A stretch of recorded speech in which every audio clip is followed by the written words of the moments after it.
I know the problems, Caiaphas. I recognize that my mission is difficult. Could place the statue in one of the outer courtyards. They would not object, would they? You know the answer to that. To us, it would still be a desecration. It's laid down, Peter. Everything's laid down in the scriptures. The law of Moses is not changed by the new law. You mean that I have to turn a Roman centurion into a Jew? Circumcise him before I can turn him into a Christian? The only way to the New Testament is through the Old. You cannot be a Christian unless you abide by the rule laid down in our Torah. You can't turn a man into a Jew. You have to be born a Jew. But if you're born a Jew, then you can become a Christian. It's as simple as that. So we ignore the Gentiles. We were told, as I remember, that we had to get out all over the world and bring the message to whoever would listen. We were told nothing about being made unclean if we entered the houses of the Gentiles. We didn't need to be told. We knew it already. It's laid down in the covenant and the law. Peter, this... Right. So I baptize a dozen soldiers who believe that Jesus is the Son of God, and I do wrong. And if a man eats a piece of beef and washes it down with a cup of goat's milk, that's wrong too? Is that it? Here we go. You seem to forget sometimes that we were given a burden to carry. He said to me, you are Peter, you are the rock. So he sends down a vision, I accept that vision, and you tell me that I'm wrong. I get the call to bring the good news to a number of Romans, and that's wrong too. You are slow to learn. Stephen was not slow. That's why they killed him.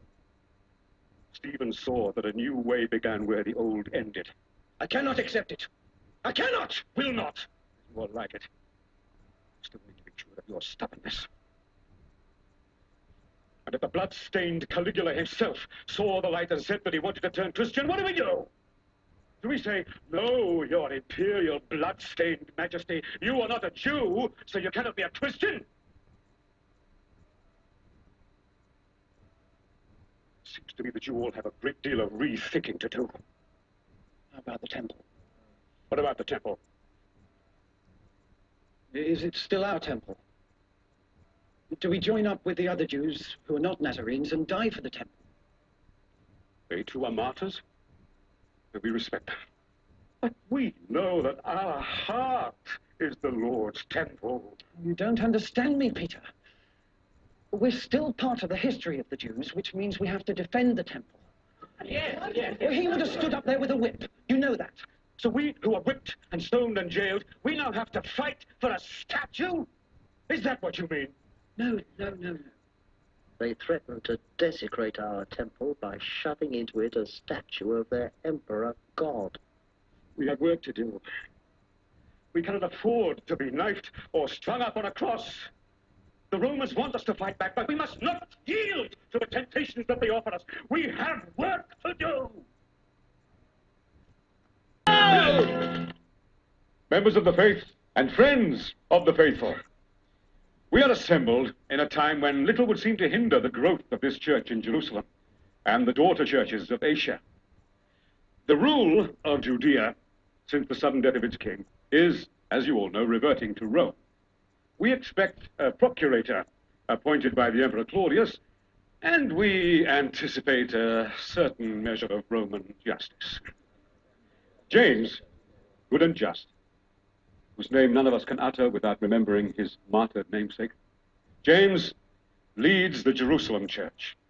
My work lies elsewhere, as does that of so many of my colleagues, Paul, Barnabas, Mark, Titus, who are busily bringing the word to the Gentiles.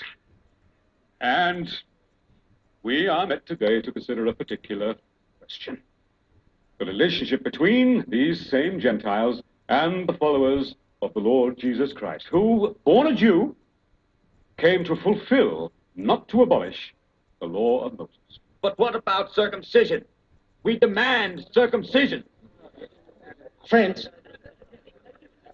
we know that when God called us his chosen people, he also meant us to be a light unto the Gentiles. Now, I conclude from this that we should stop troubling the Gentiles about circumcision, but that we should write to our new churches in Asia telling them not to worship idols, not to commit fornication, and not to eat meat that has been strangled and contains blood. Will not this meet our needs? It is understanding that will wed the word of Moses to the word of Jesus. Stand